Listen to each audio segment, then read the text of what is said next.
You're welcome back, and you're still watching Newsnight, reaching you live from Nigeria's capital, Abuja. I am Christian Ogodo. All right, well, for more on the security situation which we highlighted before we went on break, let's now turn to security and defense expert, Dr. Kabiru Adamu. Very warm welcome, Kabiru. I mean, that analysis, the survey by that security intelligence agency was quite far-reaching, and compared with the successes, the recent successes of the armed forces in wiping out these terrorists, particularly the air power from Galbi to Kotangora to to Shiroro in Niger State and Katsina too. How would you assess the entire situation, Kabiru? Nice to be here. The military is an instrument of national policy implementation, and in the context of Nigeria, the military has actually played that role probably beyond what the average military around the world does. And so where we're assessing its performance, especially in this instance where we're trying to use instances to gauge its performance, I would say the military has done quite remarkably well. The only question for me, which have been on my mind for quite a while now, is how will this play out in terms of the expectations of the institution now, not the individuals, but the institution in terms of a democratic setting like what we have now. And I say this with all sense of responsibility, where you have the military playing roles in a democratic setting, deployed in 36 states and the Federal Capital Territory, in a situation where we have at least 24 other civil departments, including the lead agency for internal security operations, the police. And I think it's about time the military asks itself, is this the kind of legacy it wants to leave? It did that under a military administration, but should it be doing that still under a democracy? Is it not high time, for instance, that it hands over to these other 24 organizations who are better suited for managing internal security operations? But again, it must be emphasized that the military is an instrument of policy implementation. It doesn't deploy itself.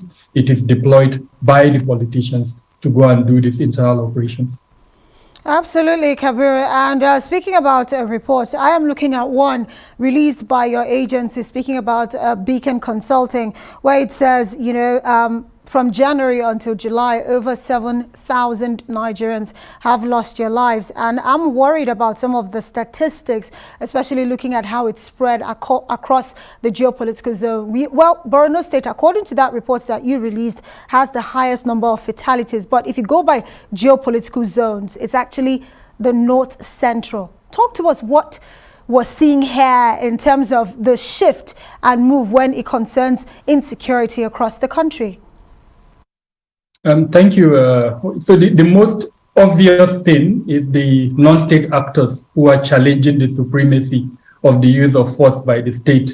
So in the Northeast, and this is why Borno, came tops, groups like the Islamic State in West Africa province, like the Jamaat al-Ahl Sunnah al-Dawat wal Jihad, and another third faction that we're not sure where it belongs, the Bakura faction, and then of course, to an extent, the Ansaru faction. Now, all of these groups are quite active in Borno, and from March up until June, when we did that report, we saw a reinvigoration of the activities of that group, mainly because of development that happened outside Nigeria. And I think so this is something that we need to really pay attention to.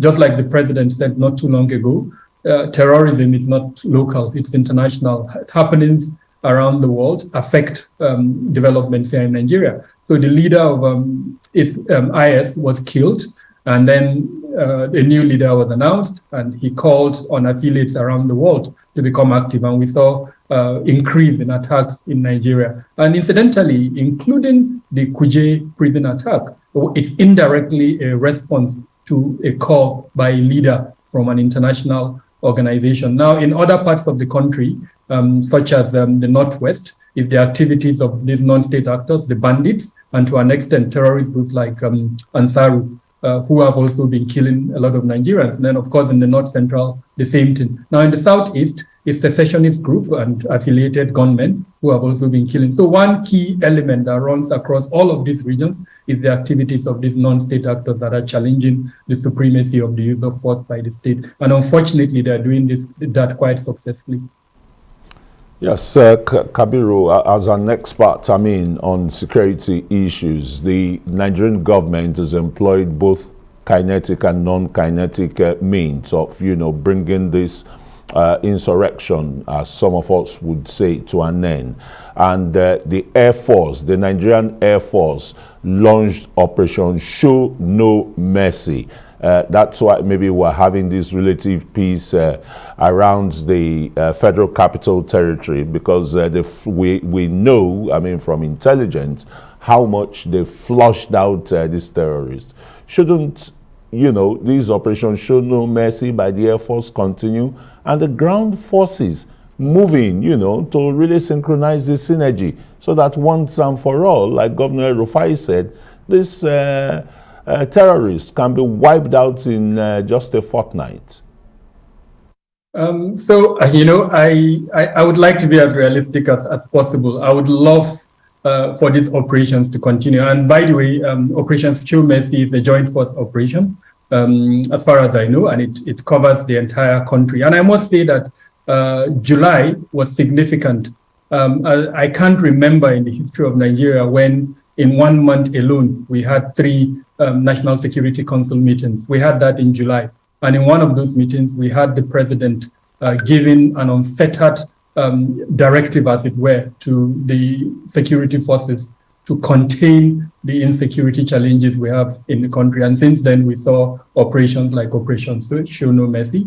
And they've been quite successful. But sustainability is a huge issue. I want to be optimistic, but I'm also realistic. Let's look at diesel or aviation fuel as an example that used to sell for 270. How many of us have talked about it? How much is diesel going at the moment? What budget did we pass for the Air Force as an example at, let's say 300? And right now diesel is going for 800. How do we expect them to sustain those operations? So there are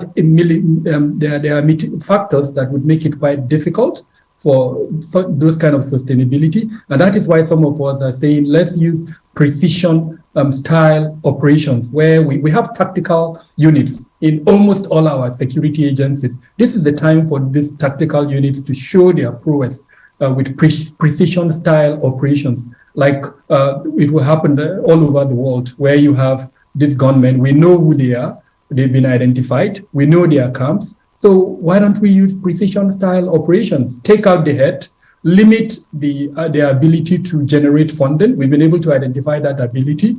Take out their weapon supply. Block other sources of where they get their essentials. Limit their ability to move from location A to location B. And in no time, this thing will come to an end. As long as we don't go after them in this manner that we've described, I'm sorry to say a lot of what we're doing is just cosmetic. Wow.